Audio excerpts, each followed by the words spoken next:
Let's crack judiciary. So guys, आज की video में हम करेंगे order 33, very important for prelims as well as mains.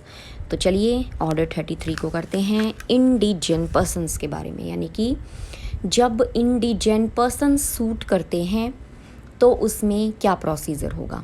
ठीक है, तो रूल 1 कहता है सूट्स में be instituted by indigent person. तो जो भी प्रोविज़न है, एक सूट जो है वो सूट किया जा सकता है इंडिजेंट के द्वारा। अब एक्सप्लेनेशन 1 ही बताती है कि इंडिजेंट पर्सन क्या है, कौन होगा। ठीक है, इंक्लूसिव डेफिनेशन है। अगर इस तरह के क्वेश्चंस भी आते हैं मेंस में, जैसे 2 मार्क के, तो आप अगर लिखते हैं, सपोज़ आपको बेरेक्ट नहीं मिलता है और who is an indigent persons as per जो भी प्रोविज़न लिख देते हैं, जैसे CPC ही लिख दिया, तो उसमें आपको ये ज़रूर बताना होता है कि कहाँ कौन से प्रोविज़न में इसको डिफ़ाइन किया गया है, राइट। जैसे कि इसमें है रूल 1 के एक्सप्लेनेशन 1 में।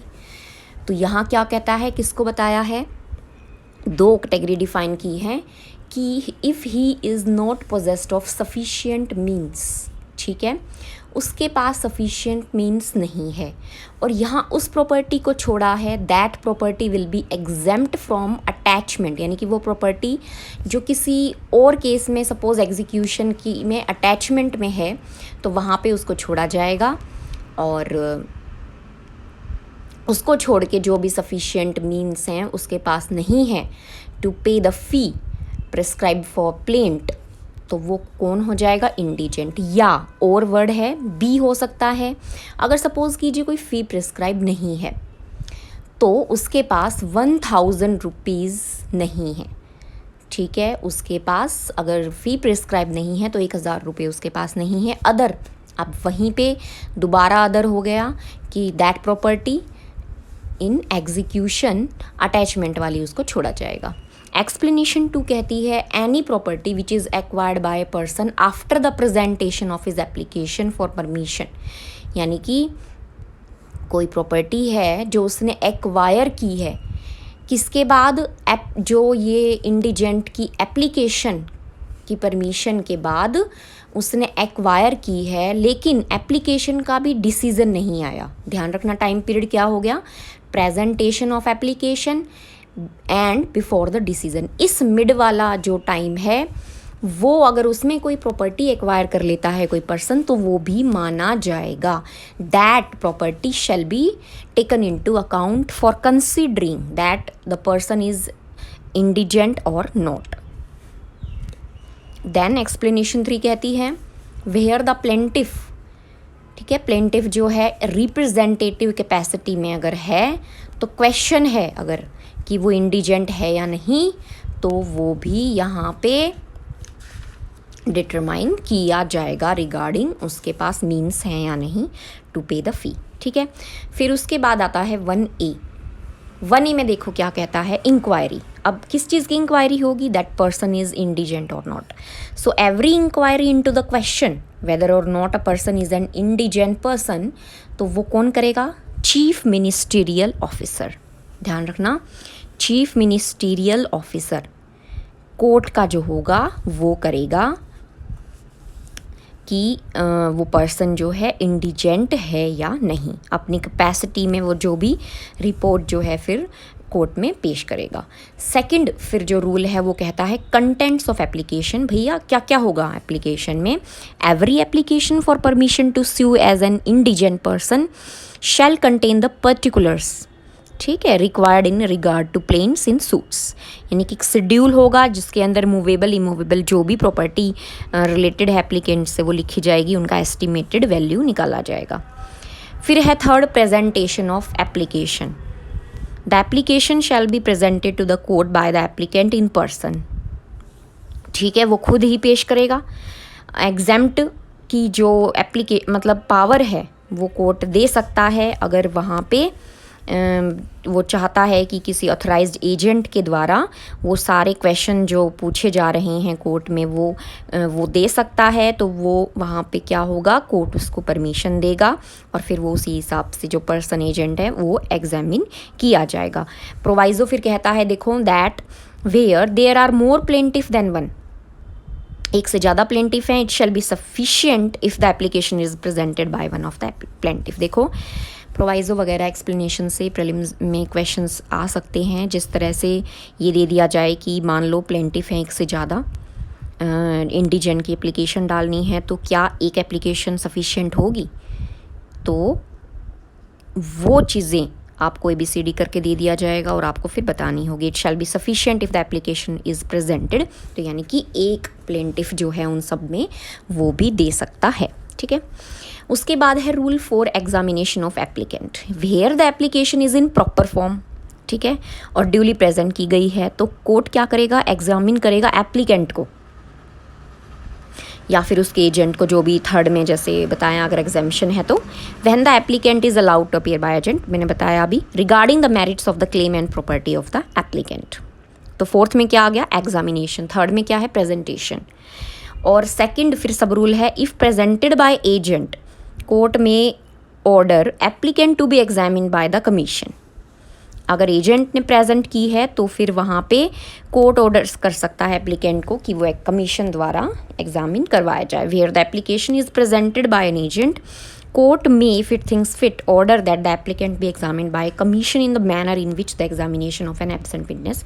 यानी कि जब विटनेस एब्सेंट है तब जो कमीशन जो क्वेश्चंस जो प्रोसीजर फॉलो करेगा वो यहाँ पे हो जाएगा। Fifth is very important, rule 5 में कहता है रिजेक्शन ऑफ एप्लीकेशन, ठीक है।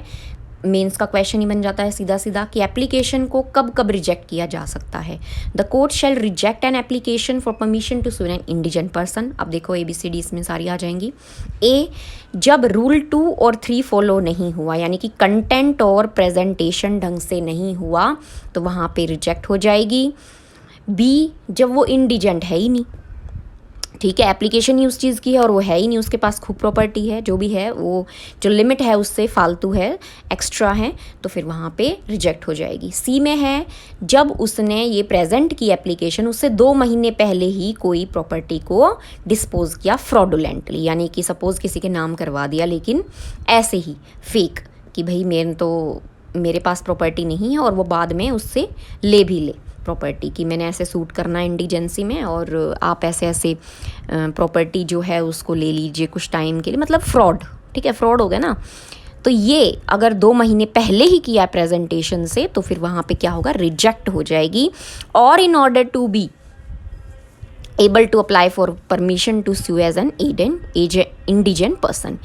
अब ध्यान रखना, प्रोवाइजो देखो क्या कह रहा है, no application shall be rejected, ठीक है, कोई एप्लीकेशन रिजेक्ट इसी बात पे नहीं होगी कि even after the value of the property disposed of by the applicant is taken into account, ठीक है, यानी कि बेशक से उसने डिस्पोज ऑफ भी कर दी एप्लीकेंट ने, लेकिन उसकी जो है रिजेक्ट नहीं होगी, ठीक है। काफ़ी इंपॉर्टेंट है ये चीज़, that no application shall be rejected if even after the value of the property disposed of by the applicant is taken into account. आपने वो बात भी ऊपर लिख दी और उसकी एक्सेप्शन भी लिख दी कि फिर एप्लीकेशन रिजेक्ट नहीं होगी। डी है फिर कि जो वो एलिगेशन लगा रहा है उनमें कोई कॉज ऑफ एक्शन तो बनता ही नहीं, यानी कि केस ही नहीं बन सूट ही नहीं बनता। ई में है कि वहाँ पे उसने क्या किया, किसी और पर्सन के साथ कोई एग्रीमेंट कर लिया जिसका इंटरेस्ट है किसमें? सब्जेक्ट मैटर में। और एफ में है वेयर द एलिगेशंस जो एप्लीकेंट ने बनाए हैं एप्लीकेशन में शो कर रहे हैं कि सूट जो है बार है किसी लॉ से। और फिर जी कहता है where any other person has entered into an agreement with him to finance the litigation, ठीक है, यानी कि कोई और पर्सन है जो एग्रीमेंट में है कि वो उसे फाइनेंस कर देगा, तू इंडिजेंट के उसमें कर दे, इस तरह से मतलब एग्रीमेंट किसी और पर्सन ने किया है। 6th फिर रूल कहता है notice of day for receiving evidence of applicant's indigency. Notice देना जहाँ पे आप रिसीव कर रहे हैं एविडेंस किसका? एप्लीकेंट का, यानी कि आपने रिजेक्ट नहीं की तभी तो आप एविडेंस लेंगे। Where the courts is no reason to reject the application, यानी कि अब क्या है कि आपको कोई रीज़न नहीं दिख रहा कि आप रिजेक्ट करें एप्लीकेशन को on any of the ground stated in rule 5। Rule 5 में क्या है? रिजेक्शन। तो वो क्या करेगा? 10 दिन का नोटिस देकर एक फिक्स कर देगा टाइम, ठीक है, it shall fix a day of which at least 10 days clear notice shall be given to opposite party and the government pleader. Government pleader को भी करेगा ना, क्योंकि गवर्नमेंट ही उठाएगी उसका फिर खर्चा, तो वो फिर क्या करेगा, नोटिस दे देगा। प्रोसीजर एट हियरिंग, अब क्या आ जाएगा प्रोसीजर 7 में, on the days of fixed or as soon thereafter as may be convenient court shall examine the witness produced by either party and may examine the applicant or his agent and shall make a full record, जो भी evidence का होगा, simple बात है। 1A में है examination of the witnesses under sub rule 1 shall be confined to the matter BCE of 5। ठीक है, जो एग्जामिनेशन होगा वो रूल 5 के मैटर से भी रिलेटेड हो सकता है, जो भी BCE में यानी कि इंडिजेंट है यानी उनसे भी रिलेटेड वो चीज़ हो सकती है, कन्फाइन होगा। Court shall also hear any argument, court जो है एक आर्गूमेंट भी सुन सकती है which the parties may desire to offer on the question whether on the face of the application, या जो एविडेंस लिए है अंडर 6 इस अंडर रूल 6 में ऊपर जो है, और या फिर इसमें applicant is or is not subject to any of the prohibition subject specified, यानी कि जब वो सुनेगा कोई भी ये हियरिंग पे तो कोर्ट तो क्या करेगा 6 और इस रूल के तहत जो भी ये भी देख सकता है कि 5 अप्लाई वहाँ पे हो रहा है, जो भी प्रोहिबिशन है कहीं वो अप्लाई तो नहीं हो रही। फिर रूल 3 में कहता है कोर्ट शैल देन, उसके बाद फिर वो अलाउ कर सकता है और रिफ्यूज़ कर सकता है to allow the applicant to sue, जो भी सुनने के बाद फैसला है। अब 8th में है procedure if application submitted admitted. अब क्या है, एप्लीकेशन जो दी गई थी वो नंबर्ड हो गई, रजिस्टर्ड हो गई और प्लेंट मान ली गई सूट में, and the suit shall proceed in all other respects as a suit instituted in the ordinary manner except that the plaintiff shall not be liable to pay any court fee. ठीक है, किसको छोड़ के, कि plaintiff जो है वो liable नहीं है कोर्ट फी देने के लिए in respect of any petition, appointment of a pleader or other proceeding connected with the suit, इन चीज़ों में। ठीक है, रूल 9 है फिर withdrawal of permission to sue as an indigent person. Withdrawal कर ली गई है इंडिजेंट की जो परमिशन है उसको, कब, कोर्ट जो है एप्लीकेशन किसको कौन डाल सकता है इसके बिहाफ, तो डिफेंडेंट ही डालेगा।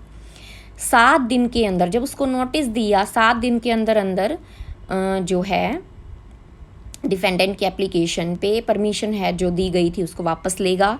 ABC क्यों लेगा, पहला है जब वो गिल्टी है किसी वेक्सेशियस या फिर इम्प्रॉपर कंडक्ट को लेकर, कौन, प्लेंटिफ।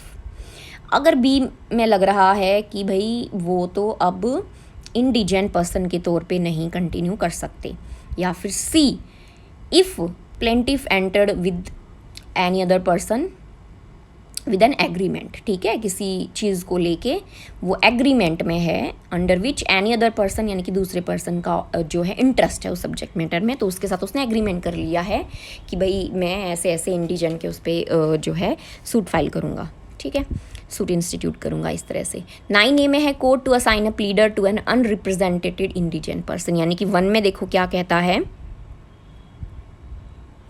अब मैंने 8th में बताया था कि जो भी कोर्ट फैसला देगा, प्रोसीजर देगा, अगर एप्लीकेशन एडमिट होती है तो कोर्ट फी नहीं देगा, ठीक है, और एक्सेप्ट करता है दैट, मतलब छोड़ देते हैं उस चीज़ को हम कि प्लेंटिफ जो है कि कोर्ट फी किस रिगार्डिंग में, पेटिशन, प्लीडर, वो सब मेंशन होता है। तो 9A में है कि where a person who is permitted, जिसको परमिशन मिली हुई है इंडिजेंट पर्सन के तौर पे, अगर रिप्रेजेंट नहीं होता है प्लीडर के तौर पे, may if the circumstances of the case so require assign a pleader to him। ठीक है, अगर इंडिजेंट पर्सन को परमिशन मिल गई और उसका प्लीडर नहीं है तो कोर्ट उसको असाइन करेगा प्लीडर।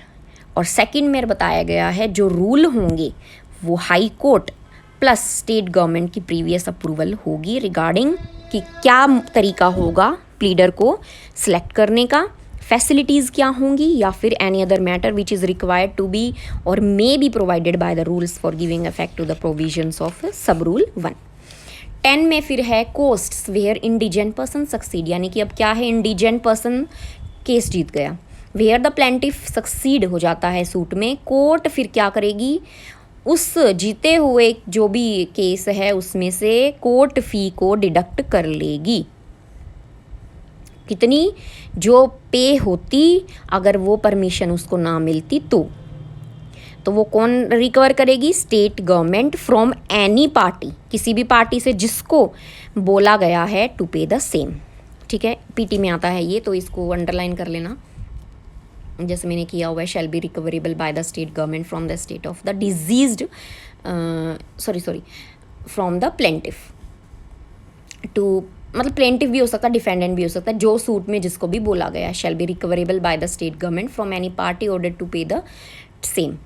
उसके बाद है procedure where indigent person fail, where the plaintiff fail हो गया, 10 में सक्सीड हो गया, 11 में फेल हो गया, तो वहाँ पे क्या होगा? सूट विड्रॉन या डिसमिस कर लिया जाएगा। Where the plaintiff fails in the suit or the permission granted to him has been withdrawn, तो वहाँ क्या होगा? Because the summons for the defendant to appear and answer not served in consequence of the failure of the plaintiff to pay the court fee, और because the plaintiff जो है वो आया ही नहीं, यानी कि पहले तो सम्मन नहीं दिए गए उसको, और बी में है प्लेंटिफ ही नहीं आया बुलाने पे, तो कोर्ट क्या करेगा? प्लेंटिफ को या जो भी को प्लेंटिफ है उनको बोलेगा भैया कोर्ट फी पे करो, दोनों चीज़ों में। ठीक है, तो 11 भी इम्पॉर्टेंट है 5 के साथ साथ। 11A है फिर procedure where an indigent person suit abate, यानी कि अबेटमेंट हो गई, वेयर द सूट अबेट हो गया, हो सकता है प्लेंटिफ की डेथ हो गई या कोई और पर्सन है डिडेज उसकी हो गई। कोर्ट फिर क्या करेगा? ऑर्डर करेगा अमाउंट ऑफ कोर्ट फ़ी, जो कोर्ट फ़ी है उसको लेगा स्टेट गवर्नमेंट से, रिकवर करेगा स्टेट गवर्नमेंट, मतलब वो तो कोर्ट तो उसी से लेगा गवर्नमेंट से, और स्टेट गवर्नमेंट जो है डिजीज प्लेंटिफ के एस्टेट से क्या करेगा? ले लेगा कि अगर वो उससे परमिशन यहाँ नहीं मिली होती इंडिजेंट पर्सन की तो उसे पे करनी पड़ती, तो वो ऐसे इस तरह से ले लेगा, और by recoverable by state government. 12 में है स्टेट गवर्नमेंट में apply for payment of court fee, state government का राइट होता है किसी भी time to apply to make order for the payment of court fee. किस किस में? 10, 11, 11A में। इंपॉर्टेंट है तीनों, 10, 11 अंडरलाइन कर लेना इसको, यहाँ पे नहीं है ये अंडरलाइन, आप कर लेना इसको, 10, 11, 11A में प्रीलिम के लिए इंपॉर्टेंट है। 13 में है स्टेट गवर्नमेंट में हो गया, state government to be a deemed party, all matter arising between the state government and any party to the suit. 10, 11, 11A या 12 में शैल बी डीम्ड, जो क्वेश्चन अराइज होंगे वो सेक्शन 47 ये हमारा एग्जीक्यूशन में आएगा, उसके तहत आएंगे जो भी क्वेश्चंस अराइज होते हैं। रूल 14 में है recovery of amount of court fee. अब कैसे कोर्ट फी जो है उसको रिकवर करेगा? Where an order is made under 10, 11, 11A में the court shall cause a copy of the decree to be forwarded to the collector who may without prejudice to any other mode of recovery, recover करेगा court fee को from the person, जो भी property यानी कि जिसको भी देना है वो उससे रिकवर करेगा। कौन? Collector, property liable to the payment. फिर है rule 15 refusal to allow applicant to sue as an indigent person to bar subsequent application of like nature, यानी कि एक बार जब भी आपको मना कर दिया, इंडिजेंसी की एप्लीकेशन आपको रिजेक्ट हो गई है, बार बार आप उस तरह से दोबारा एप्लीकेशंस नहीं लाएंगे। An order refusing to allow the applicant to sue an as indigent person that will be bar to any subsequent application of the like nature. ठीक है, उसी तरह की in respect of the same right to sue but the applicant, लेकिन उसकी liberty होगी applicant की कि फिर वो नॉर्मल सूट में कर दे, यानी कि फीस देकर जो है ऑर्डिनरी मैनर में करे, provided that the plaint shall be rejected if he does not pay either at the time of institution of the suit, या फिर जो भी कोर्ट ने प्रोवाइड किया है उसमें नहीं करता है तो क्या हो जाएगी? प्लेंट रिजेक्ट हो जाएगी। 15A में है grant of time for payment of court fee, nothing contained in rule 5, 7, 15। 5 में भी रिजेक्ट हुई थी, हम करके आए हैं ना, 5 में, रूल 5 में रिजेक्ट हो जाती है एप्लीकेशन। और फिर रूल 7 में हमने क्या किया? प्रोसीजर, उसमें भी होती है कई क्योंकि क्वेश्चंस जो होते हैं कि प्रोहिबिशन 5 की है या नहीं। 7 में या 15 में, 15 अभी ऊपर किया, इनमें कोई भी प्रोविज़न प्रिवेंट नहीं करेगा कोर्ट को वाइल रिजेक्ट इन एप्लीकेशन अंडर रूल 5, 7 कि फ्रॉम ग्रांटिंग, यानी कि वो इनको भी छोड़कर रिक्विसाइड कोर्ट फी भरवा सकता है।